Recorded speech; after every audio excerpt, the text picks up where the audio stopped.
Yes.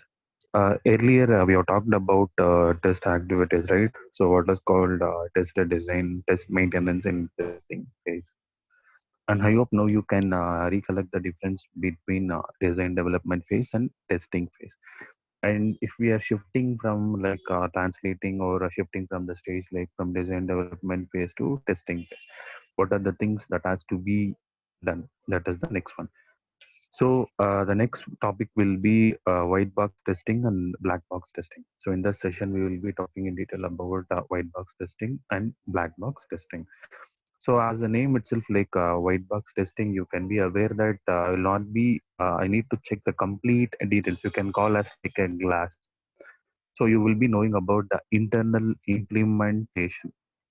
You can see like this testing requires an in-depth understanding of the source code. In-depth understanding of the source code means that the whatever the developer, the code that what he has written, that has to be get tested. That is called white box testing. It is not like a functionality testing. I mean, it is not a user functionality testing. So it is to be clear where you will be checking. For example, if you take a vehicle, inspecting the engine. So how the engine is being functioning, that is called white box testing. So white box testing is testing the source code or testing the major, I mean, testing the complete internal implementation of the work. And now there is other question. So if I wish to test the internal implementation of the code, then I should be familiar with the code in which the program, the system has been developed, right? And suppose, for example, if the system has developed with the language called Python, then if you just want to apply white box testing, I should be familiar and good enough in Python. So that is the reason most of the white box testings will be carried out by the developer who has designed or developed that particular code, who has done that implementation. Okay, so that is the next thing. And you can see here, the test designer should be familiar with the logic of the product and what is the input and what is the output, how the behavior of the program get changes and what are the expected outputs and all these kind of things. And as I was telling you, like the test developer will be the one who will be taking the complete care about the code which has to be get written and how it has to be get developed. Okay, so so with all these factors, we can clear that like the white box tests are done by the author of the program, none by like testing team or the other team. So it is entirely done taken care by the author who has written the complete code, what I can call like a developer. Since this is not a functionality test from user's point of view, like that is black box testing. Okay, so to be simple, black box testing, just we will be testing out in the outer part. We will not be getting into the inner implementation. We will not be getting into the internal implementation of the product, internal implementation of the work. But whereas when you talk about a black box testing, just it is a kind of functionality testing. So it is a kind of functionality testing from user's point of view. Okay, so make sure that white box testing is the one which a developer or someone who has the knowledge on the program code, what they have written in designing or developing their product or project. Only that particular set of people can work on this white box testing. And moreover, to say the author of the program will be the tester, like a white box tester. Okay. And again, the task, I mean, what we will be doing in this testing is like we need to identify the defect. So we need to identify the defect, we should identify the bug, and we should make sure that it has to be get clear. And now let us address few common challenges in white box testing. And the first challenge is developers' unwillingness to develop or run test. See, mostly like developers prefer writing new code to test development or repeated test execution. So they will be under pressure, like generating or to produce a new features or new versions. So this will be always an unwilling to the design and run test. So they want something to be done right. So they will not be showing that much interest towards in testing. So that is the developer's unwillingness. And second one, you can see common human limitations. So limitations in the sense that For example, if I have designed a product, so as I was telling you that the author who has developed the particular code can be the one to handle to test that particular code. And I have developed some test. I have developed a certain. I have implemented certain code, and if you ask me to test it, I will not be finding that much bugs in it, right? Since that code was done by me. Even if I ask you to do, so whatever the code that you have written, if I ask you to test, you will not be coming out with that much defects or bugs. And that can be done only if the other team was not yet involved in doing this. If they test, they will be coming out with a number of bugs. That is what the meaning of this common human limitations in finding defects. So a programmer who writes his code is always like he will be in a biased view of on his own way of writing. So as a human nature, it is quite simple that it is very tough for one to find the defect in our own works, like in our own works. And here we use testing. Just one moment.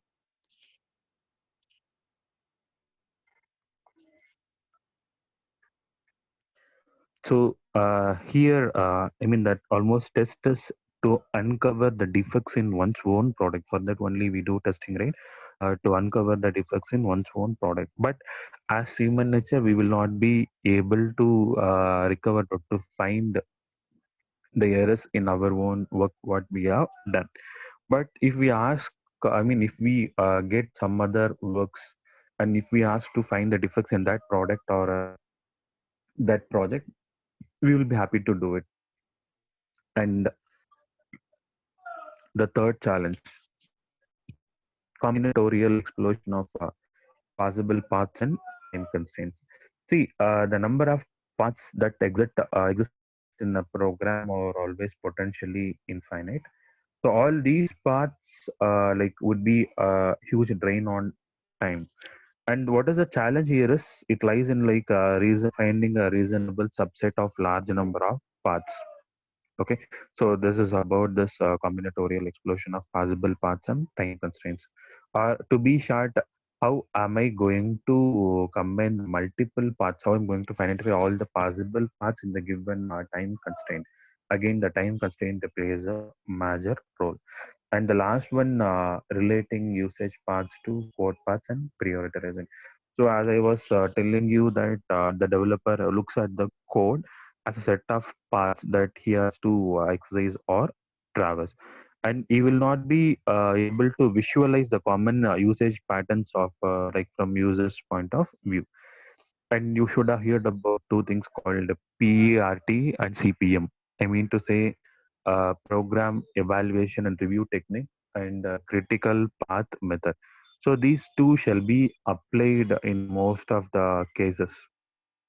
Okay, and since understanding the things from external user perspective is not the part of white box testing, right? Uh, am I making sense? Like as a white box testing, we will not be observing from external perspective. We will be observing from like in an internal depth what code you have written, what you have done, and what further you want to do. And just to have from external users perspective point of view, we will be addressing black box testing.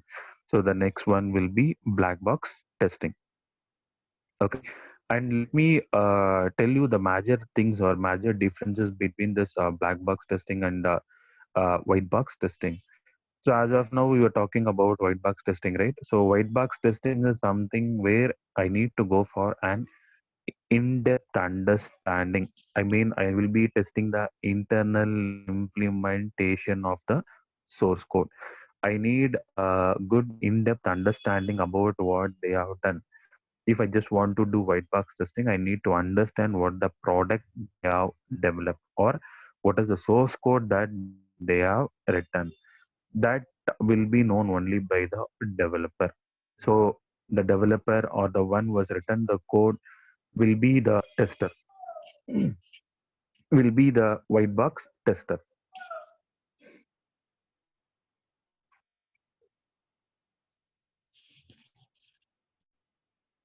Okay, so the developer or the author have to be the white box tester. And again, the problem challenge is like if I ask you to find the defect or bug in the work that whatever you have done, you will not be able to find it out, right? And someone else we need. That is why we have the developer team and testing team to be separate. And testing team just will be observing from my external point of view.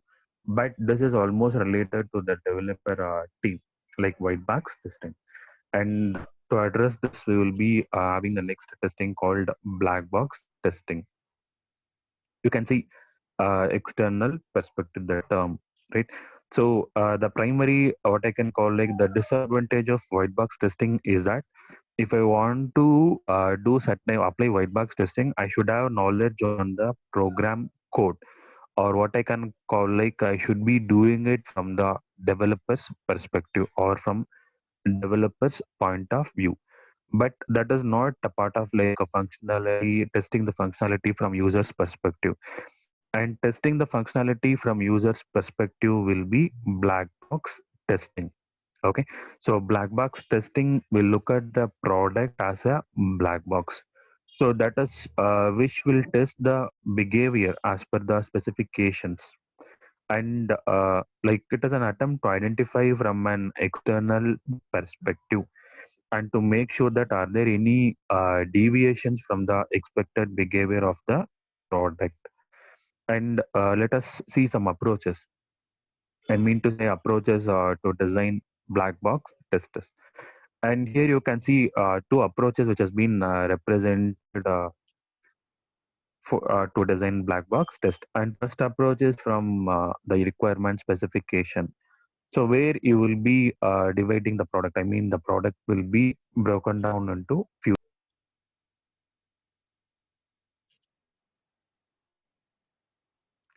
So the product will be broken down into features, like what I can call like.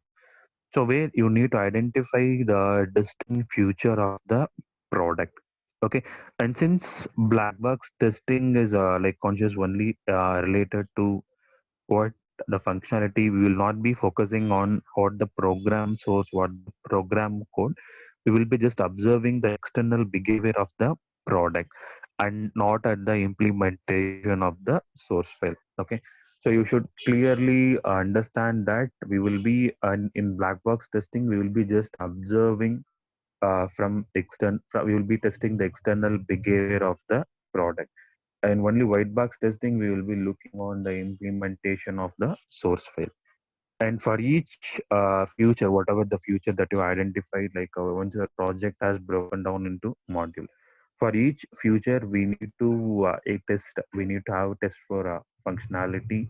I mean, we need to design the test for functionality, test for usability, limits, error handling, and interfaces. And now we shall talk about all these kind of tests. What is called functionality testing, and what is called usability testing, what is called limit testing, what is called error handling, and interfaces. So let us start with functionality testing. So this type of test will help us to test from an external perspective. I mean, to ensure that the proper input data is accepted. I was asking you to refer some websites, right? Hacker Rank, and NPTEL assignments, and where you can see like there will be some sample input data will be there, sample output data will be there, and it will test whether your logic is getting accepting that particular input and producing this particular output. And it also should be possible for all the different cases. So whatever let it be. And this will be a small example which can be related to that. So we need to ensure the proper input data is accepted, and moreover like internal calculations. Internal calculations means you will not be getting into the internal implementation of the work. Just you will be observing like am I getting the appropriate intermediate results. And also I should ensure that the external output matches with what is expected. To be simple, if this is the input that the system has to get, I need to check whether the system is capable or able to accept the input, and which is possible, which is capable to provide me the output that is accepted. That is expected. Sorry, that is expected. So that is what functionality testing. We will be just testing the functionality. So whatever the input that the system is requiring and whatever the output the system is able to do. And second one, usability testing. So usability testing here, you can see one thing like the interface that whatever that which we have designed matches with the like standards of the platform or matches with the GUI. You know the meaning of GUI, right? Graphical user interface. Once you're done with implementation development part, then you need to represent. Then you need to make the user to use your system with an interface. And for better example, let us go for ATM. And if you take ATM system like ATM machine, you can see to it. The ATM machine will have different things, multiple options, like multiple things. But the internal implementation means like if I just input something like I want to deposit some cash or I want to withdraw some cash, I need not to know the complete implementation of it. I just want the interface layer which can help me to do it. That is black box. And if there are any issues with this, then you need to recorrect the code, and that is white box. Okay. And are there any consistency in the user interface across products if there are multiple products? And moreover, that we will be talking in integration testing and navigation. So whatever that we are documented in our project report, is it properly navigating like home, and then I can go for depart, and then I can go for school, and then I can select the proper department, and then I can go for getting the syllabus or whatever let it be. So is this navigation matches with what is documented in the report? And the last, like, is there a consistency in the reports, both in content and the format? And again, if you talk about project report content, again, we need to talk about many more things. Okay. So as of now, let us address from the perspective of testing. And if permitted, we shall if time permitted, we shall discuss the few more things relating to the topic. Limit testing. As a limit testing, you need to observe something called boundary, right? You need to know about boundary. So we have some certain inbuilt hard limits that are independent of the environment. And some examples like you should have heard about the maximum size of a particular data item, or maximum logical size of a file, or you can talk about maximum number of concurrent users. If I have designed a system and that system can be capable of, I mean, supporting only 10 users at a time, that is the limit. Okay. And that is one example for limit testing. So we need to verify the system is able to handle the values within and including these limits properly. That's what I was telling you now. And which has the capability or which is able to handle exceeding of such limits. In such cases, it should display. I mean, if the system is capable to handle only 10 users at a time, or what I can call like only 10 program at a time. And if the system gets more than that, then it should display an error message, like displaying error message, and it should display error message. We should not get crash. Okay, if it is getting crash instead of displaying an error message, almost your system is get failed. And if it is unable to alter it, if it is unable to manage it, your system should display an error message. It should not get into crash. Okay, so that is limit testing. And now the error handling testing. So it is to validate product behavior, not only for correct data, but also for incorrect data. So if, for example, if I take Gmail login, I need to log in with username password, right? And in case if the username and the password doesn't matches, I'm getting an alert like invalid username password. That is, if it is invalid, what is the other alternate that the system can do? That is error handling. You can see test data inputs of wrong type or format. So if my Gmail, if for Gmail ID login, I should give name at gmail.com. In case if I give some other thing, like just name some other thing, so it should get me the error. It should display that wrong type or format or wrong size. Some cases are inconsistent data combinations. And also you should make sure that if there is any inconsistency, it has to display the proper error message in the result. I mean in the UI. It has to convey, some way it has to convey to the user that there is an error or this is the error message. So testing that error messages are not given for non-error situations. Only you should get the error for what I can call like test error situations. It should not be for others. Next, interfaces testing. You know what is called interface, right? So which acts as an intermediate or in between one module to other module. So it is a small testing to check whether how each module communicate or talk with other modules through well-defined interfaces. And interface testing is done to ensure what proper interfaces are passed across modules. It is the one which connects the different modules, like one module to other module and one to other, and how it can be a module or it can be a feature or it can be a unit or it can be a block. So testing out whether the how this communicates the things to other one, like internal data structures or what is that is being implemented in the work. Okay, and this interfaces can be an external or can be an internal. So both kind of interfaces has to be tested. And common challenges in black box testing. And first one is ambiguous or unclear expected behavior. See, the success of black box testing is decides on like how well the external behavior of the product is understood. And if the tester does not have a proper understanding, like the proper understandability of the behavior of a product, then he will be arriving at some, he will not be able to arrive at a proper decision. That is, unambiguity will be a result. And moreover, like the tester may have his own point of view, like what is the correct behavior and which makes it to be a distinct future from the other. It is again unambiguous to decide, and that is one unclear expected behavior from the work. So second, you can see viewed as advertisers to development. So because of like the skill set required and the nature of black box testing, the black box testing group is always kept separate from the development group. And here the testing group is distinct. It is unique, and their job is to find defects in the products produced by the developers.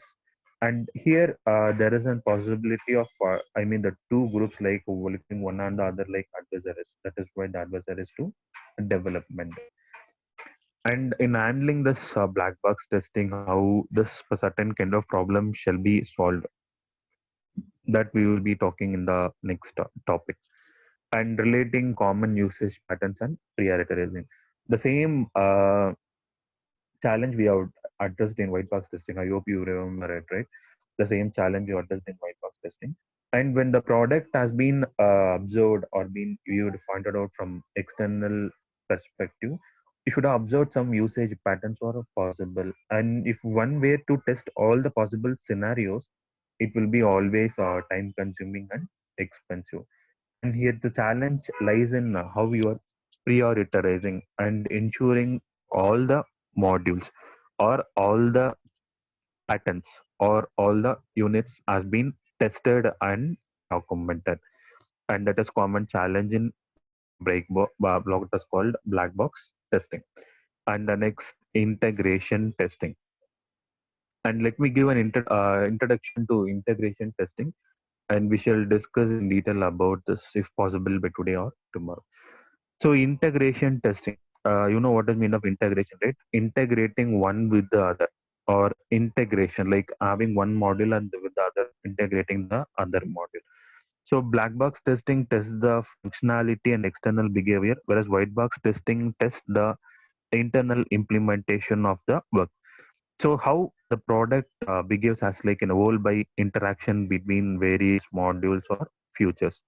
And this interaction testing is done to test if the individual parts work together as one single unit. Whatever the module that you have developed or whatever the module that you have designed, on the whole, how it gets functions. That is integration testing. And here we have four subcategories of this, like load testing, configuration testing, integrity, interoperability. Let us talk about one by one. Load testing.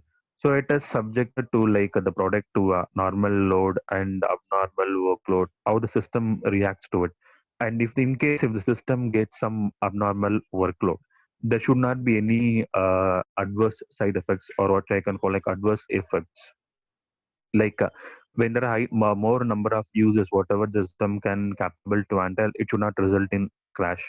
Or some cases like flooding the system with excessive input results. All these are load testing. And second, configuration testing. You know what is called configuration, right?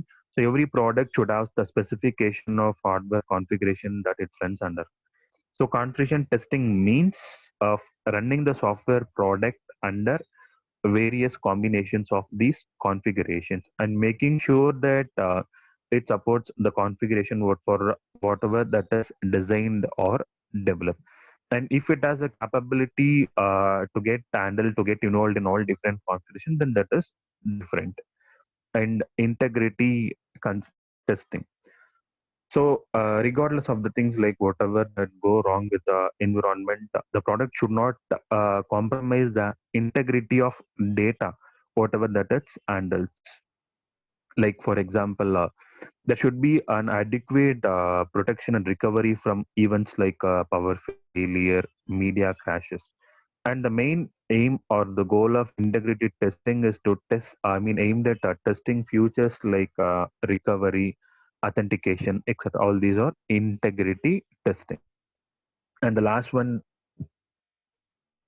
interoperability testing. So a product would be expected to interoperate with other product. That is the meaning of it. As I was telling, integration, one product with the other. Interoperability, how one product gets operated, gets talked with the other product. Either both the product may be from the same vendor or from different vendors. It can be of anything. And while doing this interoperability testing, the approach what that we should be used to specify which versions of which product should interoperate with each other, and we should test all such combinations. So interoperability testing usually becomes complex when the product get matures at the next level, and moreover it is again an expensive too. So this is about integration testing and system testing. I hope let us discuss about the system testing in the next session.